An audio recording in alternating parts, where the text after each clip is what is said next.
I am Earth, your significant other, and your ailing, endangered mother. I'm treated much like a garbage can by the great consumer modern man. Human birth rates are out of control. Mother Earth cries, I'm paying the toll. I can't support all the lives you bring. You humans are a perplexing thing. To illustrate my point, observe a tree who shares free oxygen and energy, peaceably growing up to the light, yet it's a target practice in some men's sight.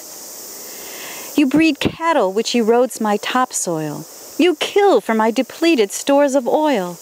You destroy my skies and pollute with noise. Planet Earth calms and gathers her poise. My inhabitants, women and men, rejoice in me every now and then. Gain a feeling of natural health by exploring nature's bountiful wealth. From breathtaking glacier lakes pristine to the most long-living trees ever seen.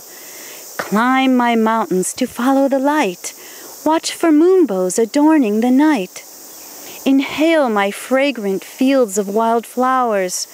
Cherish my sweet-smelling rain showers that fill the rivers and streams that flow, nourishing all life that yearns to grow. Walk my valleys and swim in my ponds. See my trees as giant magic wands that neighborly point the direction of the sun's glorious perfection.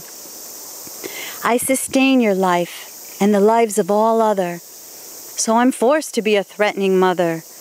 I urge a new environmental zest, or I'll rid myself of the human pest. Listen to me, children, hear my call, and heed my warnings once and for all. Appreciate me, your Mother Earth. Protect and preserve my priceless worth.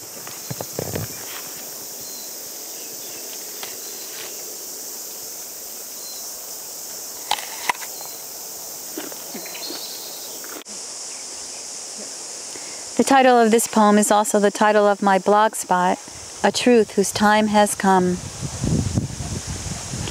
There is a healer for our wounded earth, a panacea of countless worth. It's a nurturer of a freer mind, and an answer for what ails humankind.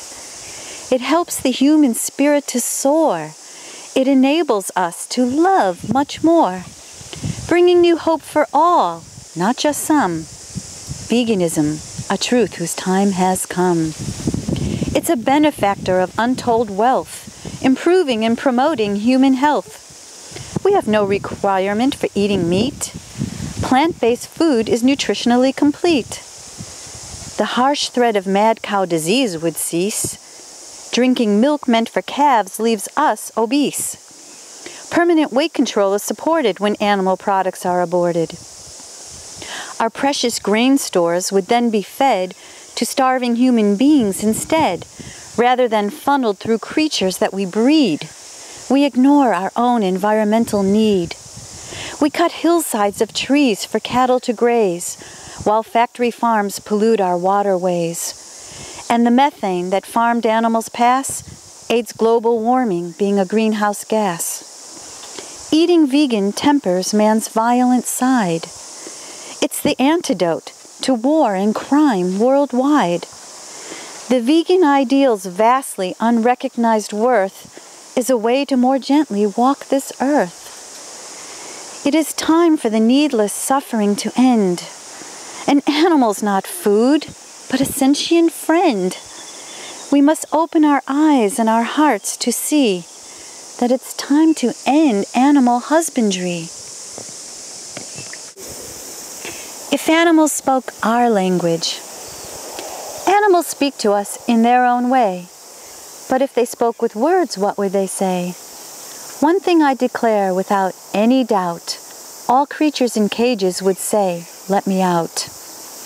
Watch my eyes follow your every motion. A dog would say, "My life speaks of devotion." A horse would say, "A fire burns deep within me that yearns to run through the countryside free." You can be soft and cuddly like I am, illustrates an adorable little lamb. Soar with your thoughts like I soar through the sky, advises a wood pigeon gliding by. Help, my mother has been shot, a fawn would cry, who woefully witnessed her mother die. She'd flee in fear to her cousins and brother. The scariest beast of all killed my mother. Your blindness to bovines is an oddity, for you see us as a mere commodity. It is so sad, all the exploitation we've seen. We are conscious beings treated like a machine. Some scientists are really quite confused, seeking answers from primates being abused. I, with eyes that greatly resemble yours, see madness in some things that man explores. I can't breathe or move, my existence is hell, cries a chicken from her crowded prison cell. Humans inflict such excruciating pain, with a hook in his mouth a fish would explain.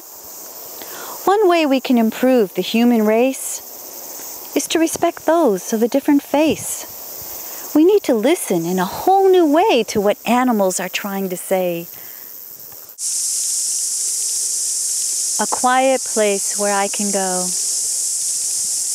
When life seems so confusing and nothing seems amusing, I need a quiet place where I can go and just lay my head to rest, be a songbird's honored guest, and remember all the godly things I know.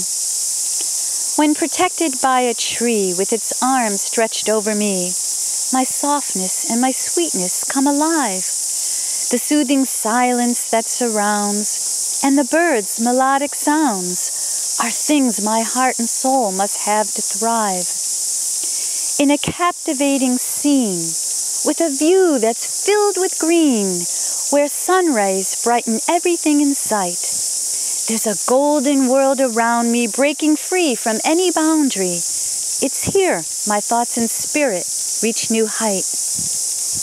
I long to be in harmony with my loving self flowing free, so I need a quiet place where I can go and just lay my head to rest, be a songbird's honored guest, and remember all the godly things I know.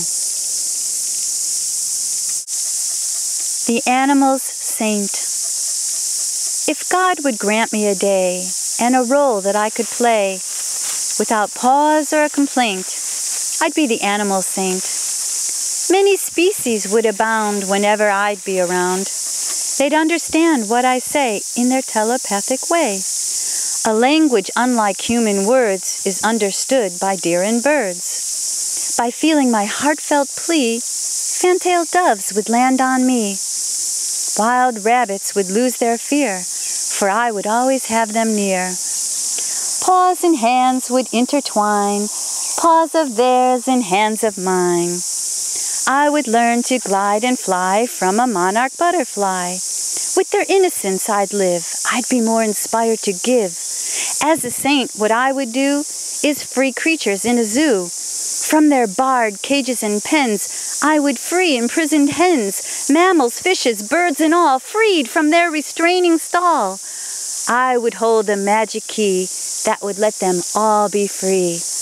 If God would grant me a day and a role that I could play, without pause or complaint, I'd be the animal saint.